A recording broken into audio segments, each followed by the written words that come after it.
जनवरी month की current affair पर base MCQ का ये पार्ट 4 होगा और हम देखेंगे कि आज कौन कौन से हमारे एमसीक्यू इम्पोर्टेंट है। तो हम अपना क्वेश्चन शुरू करते हैं। पहला क्वेश्चन हमारा मकर संक्रांति से रिलेटेड है। देखिए, मकर संक्रांति पूरे भारतवर्ष में अलग अलग नाम से बनाई सेलिब्रेट की जाती है। साउथ इंडिया में किसी अलग नाम से और गुजरात और राजस्थान में अलग नाम से सेलिब्रेट की जाती है। ये जो त्योहार होता है, इस त्योहार में हम भगवान सन यानी लॉर्ड सन की हम पूजा करते हैं। ठीक है, सूर्य भगवान की हम यहाँ पर पूजा करते हैं। तो हिंदी वाले भी देख सकते हैं, हिंदी वालों के नाम से हिंदी वालों का जो आंसर हो जाएगा ये हो जाएगा बी। नेक्स्ट क्वेश्चन, देखिए जैसे मैंने कहा कि जो मकर संक्रांति है पूरे देश में उसको सेलिब्रेट किया जाता है जब विंटर खत्म हो रही होती है और सर्दियां खत्म होती हैं और गर्मियां आने वाली होती हैं, तब हम इस फेस्टिवल को सेलिब्रेट करते हैं। तो एक ट्रांजिशन फेज में इस फेस्टिवल को सेलिब्रेट किया जाता है। और हमको हमारा क्वेश्चन ये है कि हमको ये बताना है कि जो मकर संक्रांति है, कौन से ऐसे दो स्टेट हैं जिसमें इसको उत्तरायण के नाम से सेलिब्रेट किया जाता है। तो दो स्टेट हमारे ऐसे हैं, एक गुजरात और एक राजस्थान।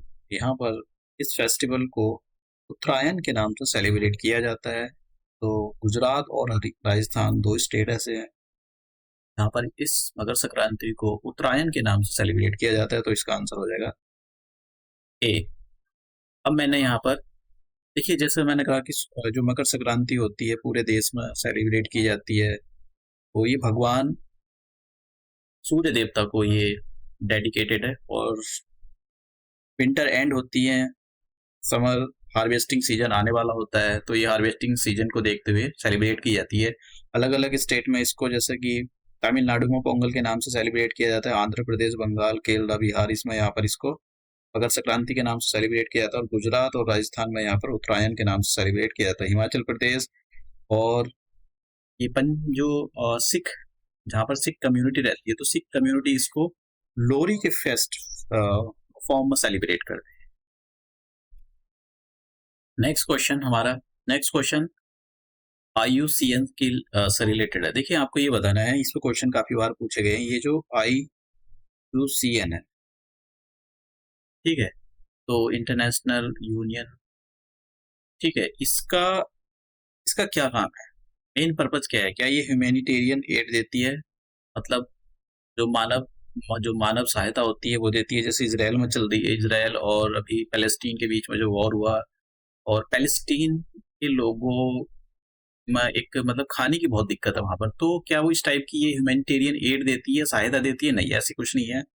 क्या ये वाइल्ड लाइफ फोटोग्राफी करती है, जंगलों में जाकर जो एनिमल्स होते हैं या बर्ड्स होती हैं उनकी फोटो खींचते हैं? ये भी नहीं है। क्या ये natural conservation and sustainable use of the natural resources के बारे में काम करते हैं? हाँ, ये बिल्कुल सही बात है, इसका आंसर हो जाएगा ये जो है हमारा जो एनवायरमेंट है, एनवायरमेंट को प्रोटेक्ट करने और उसके जो रिसोर्सेज है उनको सस्टेनेबली यूज करने के लिए ये ऑर्गेनाइजेशन पूरे वर्ल्ड में काम करता है, सभी देशों के साथ। तो इसका जो आंसर हो जाएगा वो हो जाएगा सी। और यहाँ भी आप देख सकते हो सी आंसर हो जाएगा, सॉरी। नेक्स्ट क्वेश्चन, अब आपको ये बताना है, मैंने यहाँ पर इसका फुल फॉर्म नहीं लिखी थी, नोट्स में आप देख लेना, मैंने नोट्स में लिखी हुई है कि ये जो IUCN है, ये एक लिस्ट जारी करती है। ठीक है, ये बहुत इंपॉर्टेंट क्वेश्चन है। रेड लिस्ट, ठीक है, ये रेड लिस्ट जारी करती है। तो इस रेड लिस्ट में क्या होते हैं, जो एनिमल्स होते हैं उनको कैटेगराइज किया जाता है, कौन से थ्रेटन की स्पीस, मतलब कि कौन से एक्सटिंग होने वाले हैं, खत्म होने वाले हैं, कौन से एक्सटिंग हो गए। एक लिस्ट होती है, एक लेखा जोखा होता है, तो उसके अंदर सारे जानवरों के बारे में पता होता है कि कौन सा जानवर किस कैटेगरी में रखा गया है, कौन सा खत्म होने वाला, कौन से खत्म हो चुके हैं, कौन से खत्म होने की कगार पर है। तो ये इस लिस्ट का नाम है रेड लिस्ट। तो आपको इसका ऐसे पूछा जाता है कि बताओ ये जो रेड लिस्ट है ये किस ऑर्गेनाइजेशन है, क्या UN की है या वर्ल्ड हेल्थ ऑर्गेनाइजेशन की है, किसकी है ये? तो ये जो है IUCN की रेड लिस्ट है। तो आप इसका जो आंसर हिंदी वाले देख सकते हैं, हिंदी वाले हो जाएगा बी। मैंने यहाँ पर इसका पूरा दे रखा है। इसका जो है आप एक बात याद रखना, इसका जो हेडक्वार्टर है वो कहाँ पर है। इसका हेडक्वार्टर स्विट्जरलैंड में है, ठीक है। और 1948 में इसकी फॉर्मेशन हुई थी। और ये बहुत फेमस है। IUCN जो अपनी रेड लिस्ट की एक बुक जारी करती है, तो उसके लिए बहुत फेमस पूरे वर्ल्ड में। देखिए एक्चुअली क्या है ना, यहाँ पर जो हिमालयन वुल्फ है उनको लेकर इन्होंने एक असेसमेंट किया था, तो उसी को लेकर है ये। तो वहां पर हो क्या रहा है, जो हिमालयन वुल्फ है वो उनकी तादाद कम हो रही है। और तादाद कम होने के अलग अलग रीजन है। एक तो उनका जो हैबिटेट है वो खत्म हो रहा है। दूसरा कॉन्फ्लिक्ट हो रहा है, मैन और एनिमल में कॉन्फ्लिक्ट है, ठीक है। और इनका इनकी पोचिंग भी की जाती है अलग अलग रीजन के लिए। दूसरा इनके जो प्रे होते हैं, इनके जो शिकार शिकार हैं वो धीरे धीरे खत्म हो रहे हैं। और एक रीजन इनका ये hybridisation of with the dog, मतलब इनकी कम्युनिटी को डॉग के साथ हाइब्रिड करके डॉग बनाए जा रहे हैं, ठीक है। तो एक ये, अब देखिए ये इसलिए जरूरी है, वैसे मैं इसको नहीं रख रहा था लेकिन इसलिए जरूरी है। असर्शन रीजनिंग के जब क्वेश्चन आते हैं ना, उस टाइम पर आपको पूरा अपना दिमाग, अपना लॉजिकल सब कुछ अपने यूज करना होता है, तभी आप उनके आंसर दे सकते हो, अदरवाइज नहीं दे सकते हो। क्वेश्चन को मुश्किल बनाने का एक सबसे अच्छा तरीका है असर्शन रीजनिंग की फॉर्म में उसको आप फॉर्म कर दो, तो बहुत मुश्किल बन जाएगा। अब इससे लड़ने के लिए कि भाई ये जो हैबिटेट लॉस हो रहा है क्या करें, एक तो उनके हैबिटेट को बचाया जाए, ठीक है। इसके यहाँ पर सॉल्यूशन दे रखे हैं, सिक्योरिंग हेल्थी एंड द, और उनकी जो जो जिनका वो शिकार करते हैं उनके शिकार की जो पॉपुलेशन उसको बढ़ाया जाए, उसको सिक्योर किया जाए, ठीक है। क्योंकि ये फूड चेन से रिलेटेड, अगर एक भी चेन खराब होगी तो मतलब उसका असर दूसरी चेन फूड दूसरे जो जानवर है उन पर फर्क पड़ता है। दूसरा, तो इनका जो कॉन्फ्लिक्ट है, ह्यूमन और मैन का कॉन्फ्लिक्ट है, उसको कम किया जाए, ठीक है। ह्यूमन को जो है इनके इलाके में जाने की परमिशन ना दी जाए, और जो डॉग की पॉपुलेशन है जो हाइब्रिडाइजेशन के थ्रू बनाई जा रही है उसको रोका जाए। और ट्रांस बाउंड्री, क्योंकि ये एक ऐसा तो नहीं किसी एक ही पर्टिकुलर देश में रहते हैं, चाइना रहते हैं, तिब्बत में रहते हैं, तो ट्रांस बाउंड्री कंजर्वेशन एफर्ट्स है उसको लागू करने की जरूरत है। देशों को मिलकर काम करने की जरूरत है। नेक्स्ट हमारी करंट अफेयर, ये काफी इंपॉर्टेंट करंट अफेयर है। देखिए यहाँ पर what is the Mumbai trans harbour link commonly refer to. पहले इसको मुंबई ट्रांस हार्बर लिंक बोला जाता था, लेकिन प्राइम मिनिस्टर नरेंद्र मोदी जी ने इसका अभी इनॉग्रेशन किया था, तो इसका नाम बदल कर इसको कर दिया अटल ब्रिज, ठीक है। तो इसका नाम जो है अटल ब्रिज, और ये मुंबई में लोकेटेड है। इंडिया का लॉन्गेस्ट ब्रिज है, आप समझ गए, तो इसलिए इंपॉर्टेंट है। काफी खर्च किया है यहाँ पर, तो हिंदी वाले भी देख सकते हो अटल पुल, तो इसका आंसर हो जाएगा और। अब यहाँ पर मैंने नोट्स दिया हुआ है। देखिए पहले होता क्या था कि अगर आपको मान लो आप इस रीजन में यहाँ पर हो और आपको यहाँ जाना है, तो आप कैसे जाते थे, तो ऐसे जाते थे, पहले ऐसे घूम कर जाओगे, ठीक है। ऐसे घूम कर जाओगे, 3-4 घंटे लगेंगे, तब यहाँ पर आओगे।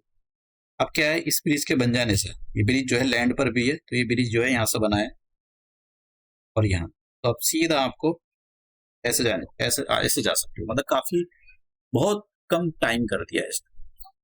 नेक्स्ट क्वेश्चन, अभी ये बहुत इंपॉर्टेंट क्वेश्चन, ये आयोग दे सकता है। देखिए, who chaired the high level committee formed on the September 2nd 2023 to examine the issue of the simultaneous election in India.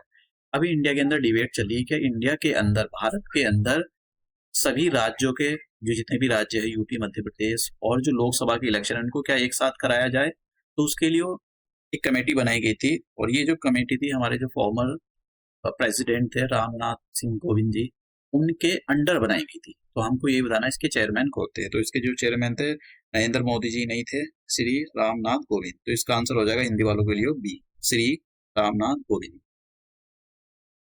यहाँ पर मैंने इसका दे रखा है, ये आपको बस याद रखना है कि डेट याद करने की जरूरत नहीं, किसके अंडर बनाई गई थी, ठीक है। नेक्स्ट देखिए, ये जो है नेशनल स्पोर्ट्स अवार्ड 2023 दिए गए थे। तो अब दिए तो बहुत सारे लोगों को, सबका नाम याद रहना मुश्किल है, बस आप दो के नाम याद रखना है इनके। अभी हम ये जो स्पोर्ट्स अवार्ड होते हैं ये हर साल दिए जाते हैं, और जैसे मेजर ध्यानचंद खेल रत्न ये दिया जाता है, अर्जुन अवार्ड दिया जाता है, द्रोणाचार्य अवार्ड दिया जाता है, और यहाँ पर अलग अलग अवार्ड दिए जाते हैं। तो देखिए ये इनकी लंबी चौड़ी लिस्ट है, मैं आपको यहाँ दिखाऊं। तो मैं इसको वैसे PDF और PPT की फॉर्म में डिस्क्रिप्शन बॉक्स में ऐड कर दूंगा। आप वहाँ से डाउनलोड करके देख लेना। सबके नाम याद करने की ज़रूरत नहीं है यहाँ पर, ये प्रैक्टिकली भी पॉसिबल नहीं है कि आप सबके नाम याद कर पाओ, क्योंकि इतने नाम बहुत ज़्यादा होते हैं। ऐसे यही अवार्ड नहीं और भी है, तो आपको बस 2 के नाम याद करने की अ, अगर आप कर सको तो 2 के नाम ज़रूर कर लेना। ये दे रखा था ये काफ़ी इम्पोर्टेंट है 2 के नाम। कौन से 2? ये वाले, ठीक है ये। इन्हें मेजर ध्यानचंद खेल रत्न अवार्ड 2023 मिला है, ठीक है। तो ये थे चिराग चंद्रशेखर शेट्टी, एक तो इनको मिला है, और एक है रंकी रेड्डी, ठीक है, सत्विक राय राज। तो 2 को यहाँ पर ये यही देखिए, अगर आप कर सकते हो तो जिन जो लोग चाहते हैं कि नहीं हम तो करके ही जाएँगे, कर लो, कोई दिक्कत नहीं, लेकिन प्रैक्टिकली पॉसिबल नहीं है। इतने के नाम याद करना बहुत डिफिकल्ट का टास्क है। 1 नंबर का क्वेश्चन मे बी आ भी सकता है, नहीं भी आ सकता है। तो इसलिए ये वाला इम्पोर्टेंट है, क्योंकि ये 2 नाम जो है मिनिस्ट्री ने अपनी, मैंने मतलब मिनिस्ट्री से मैंने ये निकाला है, तो ये 2 नाम उन्होंने मिनिस्ट्री ने दे रखे थे यहाँ पे, ठीक है, ये वाले, कि भाई ये जो मेजर ध्यानचंद खेल रत्न 2023 अवार्ड जो है इन 2 बंदों को मिला है। तो ये 2 नाम आप याद कर लेना। मैंने इसको कोई एमसीक्यू फ्रेम नहीं किया है। मैं देखिए, आप कोई टेस्ट सीरीज लगाओगे दुनिया भर के देखिए रीजनेबल एमसीक्यू बनाए जाते हैं। ऐसा नहीं कि आप मतलब अपनी वो जो कॉपी है उसको भरने के लिए वहाँ पर अनाप शनाप एमसीक्यू बना दो। बनाने के लिए तो कितने भी बना लो। तो वो छोड़ो। अब ये न्यूज़ में था अभी, तो आपको बस ये याद रखना है कि जो 9th एशियन विंटर गेम है वो कहाँ पर आयोजित होंगे। वो चाइना में आयोजित होंगे। कब होंगे? 2025 में होंगे। और मतलब इन्होंने यहाँ पर जो एक स्लोगन रखा है, dream of winter love among Asia. तो ये इसकी थीम है, स्लोगन है, थीम नहीं है, स्लोगन है। तो 1-2 बार ऐसे पढ़ लेना, याद रहे तो ठीक है, नहीं। अब ये करते हैं इराबी कूलम नेशनल पार्क। आपसे पूछा जाएगा कि भाई इराबी की कूलम, देखो होता क्या है, ऐसे दिया जाता है, एक साइड में तो यहाँ पर नेशनल पार्क या वाइल्ड लाइफ सेंचुरी के नाम दे देगा, और एक साइड दे देगा यहाँ पर स्टेट, और मैच द फॉलोइंग कराता है, ठीक है। यही क्वेश्चन डिफिकल्ट बनाने का तरीका है। अब यहाँ पर आपको ये याद रखना है कि ये जो इराबी कूलम नेशनल पार्क है, ये कहाँ पर, ये केरला के अंदर लोकेट करता है। ये बड़ा फेमस है। तो अब यहाँ पर एक क्यों फेमस है, एक तो यहाँ पर नीलगिरी थार रहती है, ठीक है, केरला के अंदर, क्योंकि ये वेस्टर्न घाट के अंदर आता है। और यहाँ पर इस टाइप के फूल मिलते हैं, आप देख लो, ये येलो कलर के, सॉरी येलो कलर के नहीं, ये जो नीले कलर के हैं। तो यहाँ पर एक पौधा उगता है, इसी ये 12 साल में एक बार खिलता है, ये 12 साल में। तो ये अपने आप में बहुत ही एक अलग ही चीज है। तो आपको इसका जो है, सॉरी, तो आपको इसके बारे में पता होना चाहिए कि जो इराबी कुल्लम नेशनल पार्क है, ये अ, मतलब ये कौन से स्टेट में लोकेट है। बस ये नाम रहे ना रहे इससे कोई मतलब नहीं है, मतलब याद रहे तो और भी अच्छी बात है। चलो ठीक है, नेक्स्ट क्वेश्चन। अब आपको ये बताना है, ये उत्तर प्रदेश के लिए काफी इंपॉर्टेंट है, क्योंकि अभी उत्तर प्रदेश के अंदर एक इंस्टीट्यूट खुला है। इंस्टीट्यूट, उसका नाम है all India institute of speech and hearing satellite centre. आपको पहले तो ये पूछा जा सकता है, भाई ये कौन से स्टेट में खुला है? तो उत्तर प्रदेश में खुला है, मध्य प्रदेश में खुला है, तमिलनाडु में, कहाँ पर खुला है? तो ये जो खुला है, ये जो इसकी जो इसकी फाउंडेशन स्टोन रखा गया है, ये यूपी के अंदर कानपुर। और ये क्यों इंपॉर्टेंट है भाई? ऐसे तो बहुत सारे खुलते रहते हैं, किसी का भी नाम रख दे, देखिए इसलिए इंपॉर्टेंट है। प्राइम मिनिस्टर नरेंद्र मोदी का सपना था ये, इसलिए इंपॉर्टेंट है। कोई करंट अफेयर वैसे नहीं बनाता। करंट अफेयर तो नए कपड़े पहन के चले जाओ वो भी करंट अफेयर हो जाती है, नए जूते पहन लो वो भी करंट अफेयर हो जाती है। क्वेश्चन रीजनेबल बनते हैं, जो अच्छा एग्जामर होता है वो क्वेश्चन रीजनेबल बनाता है, हर किसी का नहीं बनाता है। प्राइम मिनिस्टर नरेंद्र मोदी का सपना था कि हम एक all India institute of speech and hearing centre satellite बनाए नॉर्थ इंडिया में। नॉर्थ इंडिया का ये फर्स्ट सेंटर है, आप समझ गए, इसलिए इतना इंपॉर्टेंट है। तो आपको ये याद रखने की जरूरत है। अब दूसरा एक ऐप है, ये आप भी यूज कर सकते हो, पोर्टल भी है। अगर आप इस पोर्टल पर जाओगे या ऐप डाउनलोड करते हो, अनुवादनी, तो ये क्या काम करती है, इंग्लिश वाली बुक को हिंदी या फिर संस्कृत, इसमें उसमें उड़िया, उसमें ट्रांसलेट कर देती है। तो ये सरकार ने अभी एक वो चला है कि भाई सभी को रीजनल, अपनी जो रीजनल भाषा होती है उसमें पढ़ने का पूरा अधिकार है। तो उसी को देखते हुए ये ये जो है ऐप लॉन्च की गई। तो इसका काम यही होगा कि जो जो अपनी जो आपकी जो लैंग्वेज है, चाहे आप उत्तर प्रदेश में रहते हो, आप रहते हो साउथ इंडिया में, तो उसमें आप उसको ट्रांसलेट कर सकते हो उस किताब को। तो इसका काम होगा to promote the multilingualism in education, मतलब कि एजुकेशन में वैरायटी ऑफ द लैंग्वेज लाना। तो इसका सी आंसर हो जाएगा। और यहाँ पर आप देख सकते हो, इसमें आप एक बार इसको यूज भी कर सकते हो आप। मैंने भी इसको यूज किया है, आप जाकर देख सकते हो एक बार। तो यहाँ पर ये पोर्टल है, पोर्टल पर भी जा सकते हो, मैंने इसके बारे में दे रखा है। मैं इसके एक और बात बताना चाहता हूँ कि ये जो किन किन भाषाओं में इसमें ट्रांसलेट कर सकते हो। देखो हमारे कॉन्स्टिट्यूशन में एक शेड्यूल है, 8 शेड्यूल हमारे कॉन्स्टिट्यूशन में, और उसमें 22 लैंग्वेज है। ठीक है, तो उन 22 की 22 लैंग्वेज में आप यहाँ पर वो ट्रांसलेट कर सकते हो। ठीक है, तो इसी पर एक क्वेश्चन मैंने बताया था, ये क्वेश्चन काफी इंपॉर्टेंट है कि ये बताओ जो हमारा 8 शेड्यूल है कॉन्स्टिट्यूशन ऑफ इंडिया का, 8 शेड्यूल में कितनी लैंग्वेजेस है? तो वहां पर 22 लैंग्वेजेस है। नेक्स्ट, ये मैंने यहाँ पर नोट्स दे रखे, जो हमारा 8 शेड्यूल है उसमें 22 लैंग्वेजेस है। यहाँ पर आप इसको देख लेना, ये काफी इंपॉर्टेंट क्वेश्चन है, अब काफी बार पूछा गया है। इस कॉन्स्टिट्यूशन के अंडर इनको डाला गया है, तो आप देख सकते हो यहाँ पर, ये इतना ज्यादा डिफिकल्टी हो जाएगा, तो आप वही देख लेना। अब नेक्स्ट क्वेश्चन है कि व्हाट इज द सुपरनोवा, कि सुपरनोवा क्या। अब आपको हो गए थे, ऐसे तो बहुत सारे टर्म आते हैं, पूछा है, आते नहीं, पूछा है उन्होंने क्वेश्चन पूछा है कि ऐसे पूछो कि व्हाट इज द सुपरनोवा, तो ऐसे क्वेश्चन आते हैं। तो सुपरनोवा क्या होता है? देखिए सुपरनोवा एक, जब एक तारा मतलब तारे का फ्यूल खत्म हो जाता है, स्टार जो होता है, स्टार का फ्यूल खत्म हो गया, तो जो फ्यूल खत्म होता है वो तो ब्लास्ट होता है बहुत तेज, उसी को बोलते हैं, इसी फिनोमेना को बोला जाता है, that is the supernova, explosion of the star. इसका आंसर हो जाएगा यहाँ पर तारे का विस्फोट। देखो मैं यहाँ पर दे रखा है मैंने, इसमें तारा जो होता है, आप देख सकते हो यहाँ पर स्टार ये ब्लास्ट करता है, तो स्टार जो है ब्लास्ट करता है, उसी को सुपरनोवा बोला जाता है। अब यहाँ पर ये कुछ अफ्रीका की कंट्रियां हैं, ऐसा पूछा जाता है, दो तीन टाइप के क्वेश्चन बनते हैं। देखो क्वेश्चन तो बहुत मुश्किल बनाए जा सकते हैं। एक क्वेश्चन तो ये बोला जाता है कि कौन सी कंट्री इसमें लैंड लॉक कंट्री है।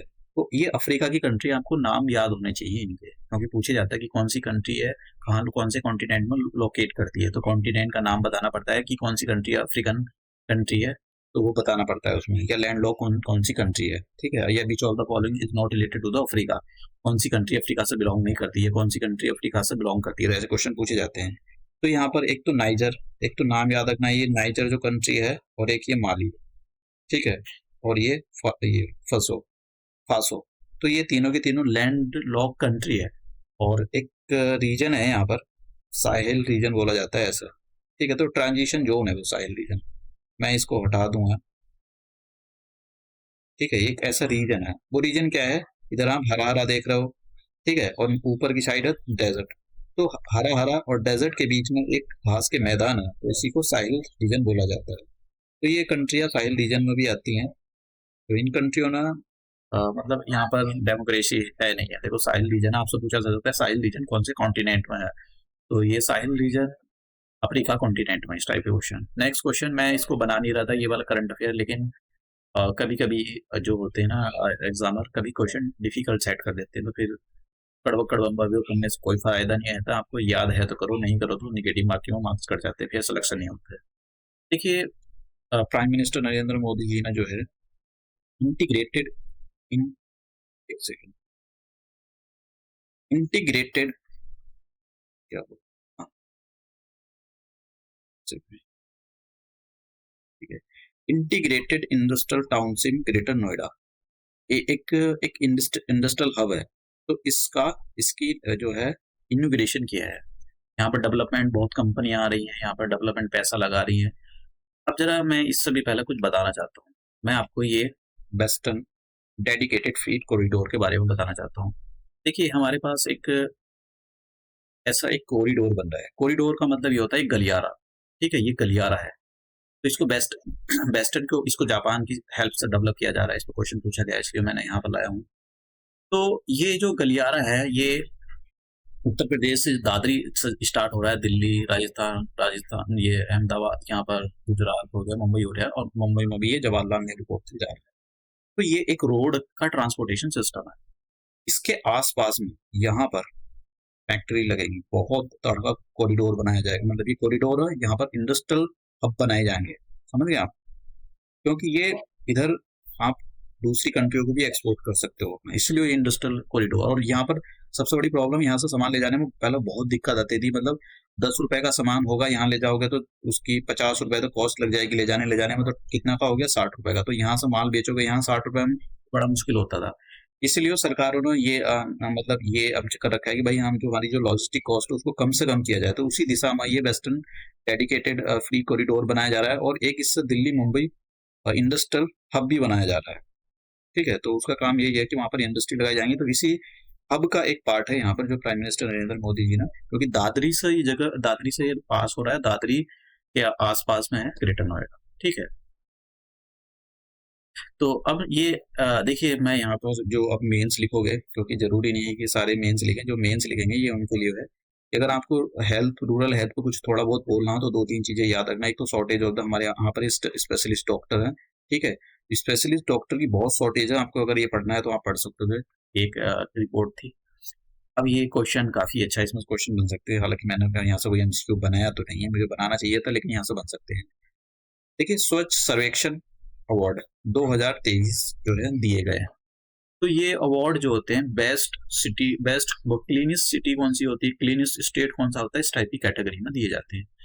तो क्लीनेस्ट, सबसे साफ सुथरा स्टेट कौन सा है, महाराष्ट्र, ठीक है? एक तो हमको ये बात रखनी है। और मैंने यहाँ पर, और सबसे साफ सुथरी सिटी कौन सी है इंडिया के अंदर, तो इस बार 2 सिटी ऐसी थी। पहले इंदौर होती थी, इंदौर जो है काफी सालों से पहले नंबर पर है, सबसे ज्यादा यहाँ पर नीट एंड क्लीन सिटी है ये। मेरे यहाँ पर एक जान पहचान के मतलब रहते हैं, तो बहुत सफाई, वहाँ के लोग बहुत अच्छे हैं सच में, मतलब लोग भी सफाई, गंदगी नहीं चाहते हैं, मतलब समझ गए आप? जब तक लोग नहीं चाहते हैं तब तक कोई काम नहीं होगा। तो लोग गंदगी नहीं चाहते, इसलिए वहां पर गंदगी नहीं होती है। तो इस बार सूरत में भी कमाल कर दिया। तो इन दोनों शहरों को, इंदौर मध्य प्रदेश का, सूरत गुजरात के, दोनों शहरों को मिलाकर इन दोनों को फर्स्ट रैंकिंग दी गई है। अब आपको 2 देनी चाहिए, 2 नहीं, दोनों ना, ये फर्स्ट रैंकिंग पर दोनों। और दूसरी रैंकिंग किसी को नहीं, तीसरी रैंकिंग मिली है सफाई के मामले में, सबसे सफाई क्लीनेस्ट स्टेट, थर्ड नंबर पर जो आता है वो नवी मुंबई है, महाराष्ट्र। ठीक है, बाकी ये याद करने की जरूरत नहीं, पहला याद कर लेना क्लीनेस्ट सिटी कौन सी है। 2 ऑप्शन जरूर देगा, इंदौर और ये। अब यहाँ पर एक क्लीनेस्ट स्टेट, सबसे साफ सुथरा स्टेट कौन सा है, एक तो अवार्ड ये इसमें महाराष्ट्र, और दूसरा आपसे ये पूछा जाएगा जो उत्तर प्रदेश, देखो उसमें भी दिया जाता है जो, मतलब जो ऐसे कौन से शहर है जो गंगा के पास बसे हुए हैं और वो सबसे साफ, तो ऐसे इसमें भी अवार्ड दिया जाता है। तो cleanest city that is located on the Ganga, तो सबसे क्लीनेस्ट सिटी है बनारस। बनारस के बाद आती है ये इलाहाबाद। तो 2 क्लीनेस्ट सिटी है, ठीक है? किस टाइप की ये क्लीनेस्ट सिटी है? ये क्लीनेस्ट सिटी है जो गंगा के पास में बसी हुई है, उस मामले में बनारस सबसे साफ शहर है। और मैंने यहाँ पर नोट्स दे रखे हैं, तो आप कर सकते हो। अब ये काफी इंपॉर्टेंट है, ये आ सकता है। तो एक तो ये नहीं पूछा जाएगा बायो इमेजिंग बैंक क्या होते हैं। देखो मैं आपको एक बात बताता हूँ, एक ये है टाटा मेमोरियल हॉस्पिटल और मुंबई, इंडिया में सबसे बड़ा कैंसर का हॉस्पिटल यही है, अगर आपको नहीं पता है।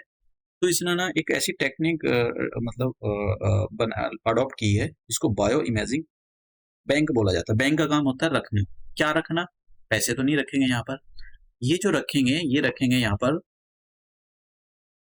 लोगों का डेटा, उनकी हेल्थ का डेटा। इन्हें ना सभी से दूसरे जो कैंसर के हॉस्पिटल है, तो उनसे डेटा इकट्ठा शुरू करना कर दिया है इन्होंने, कर भी रहे हैं ये। और इनके यहाँ पर जो भी पेशेंट कैंसर के आते हैं, तो अब ये क्या काम करेंगे, मॉलिक्यूलर लेवल पर जो है उस डेटा को इकट्ठा कर रहे हैं। मतलब शुरुआत, सेल सबसे छोटी जो यूनिट होती है ना, what is the fundamental unit of the life is the cell, तो बिल्डिंग ब्लॉक भी बोला जाता है। तो सेल से ही मिलकर सारी, तो इन्होंने सेलुलर लेवल पर डेटा डिपॉजिट किया है। तो ये सेलुलर लेवल पर जो डेटा इन्होंने पिक्चर ली है, फोटो ले रखी है, एक तो रेडियोलॉजी और एक पैथोलॉजी, इन 2 की हेल्प से इन्होंने फोटो ली है। और ये फोटो जो है एक बैंक में जमा करेंगे। एक बैंक मतलब एक बहुत बड़ी डिपॉजिट करने वाली, यहाँ पर एक इनके पास एक एआई की कंपनी है, एक कंपनी तो नहीं बोलेंगे, एआई का टूल यूज करके। अब उस एआई से बोलेंगे भाई आप जो है सारे डेटा को एनालाइज करके, और जब जब बहुत सारा डेटा हो जाएगा इनके पास में कि भाई, तो फिर ये एआई से जब भी कोई आया करेगा तो पहले पूछे करेंगे एआई से, भाई इसको कैंसर वैंसर की अर्ली स्टेज का कोई है तो नहीं, इसको ऐसा कोई सिम्टम तो नहीं है कैंसर वगैरह का। तो एआई क्या काम करेगा, अपने अंदर इतना डेटा रख लेगा, इतना डेटा रख लेगा, इतना डेटा रख लेगा, सेलुलर लेवल पे छोटी-सी छोटी चीज़ों को अगर उसको ज़रा-सा भी दिखाई दे रहा होगा ना कि भाई अच्छा यहाँ से भाई कैंसर बन सकता है, तो तभी बता देगा कि यहाँ पॉसिबिलिटी है कि यहाँ से कैंसर बन सकता है इस सेल से। तो फिर अर्ली स्टेज पे ही उस कैंसर को पता कर लिया जाएगा और फिर जो है मेडिसिन के थ्रू उसको जो भी मेडिसिन होगी तो उसको खत्म कर दिया जाएगा। तो अब ये देखिए मैंने यहाँ पर डाला है, मुझे क्रिकेट के बारे में ज़्यादा नॉलेज तो नहीं है, लेकिन जिसको नॉलेज है, मुझे पसंद भी नहीं है क्रिकेट पर्सनली, लोगों को पसंद है। तो आप ये मैंने यहाँ पर एक क्वेश्चन डाल दिया था भाई कौन सा फास्टेस्ट बॉलर है, तो ये भैया नाम याद रख लेना इनका, श्रीलंका के भाई साहब हैं ये इनका, तो हो भी सकता है दे देते हैं भैया, ये क्वेश्चन काफ़ी आते हैं। तो आज का लेक्चर यहीं समाप्त करते हैं।